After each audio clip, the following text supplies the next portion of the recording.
भगवते विश्वेश्वराय महादेवाय त्र्यंबकाय नीलकंठाय मृत्युंजयाय सदाशिवाय नमः नमः नमः नमः नमः नमः नमः। पंचवक्त्रं त्रिनेत्रं च चन्द्रार्धकृतशेखरं भस्माङ्गरागसंयुक्तं सदाशिवं महं भजे।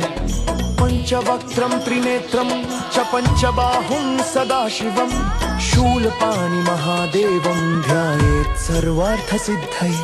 ईशानः सर्वविद्यानामीश्वरः सर्वभूतानां ब्रह्माधिपतिर्ब्रह्मणोऽधिपतिर्ब्रह्मा शिवो मे अस्तु सदाशिवः शिवः शिवः शिवः शिवः।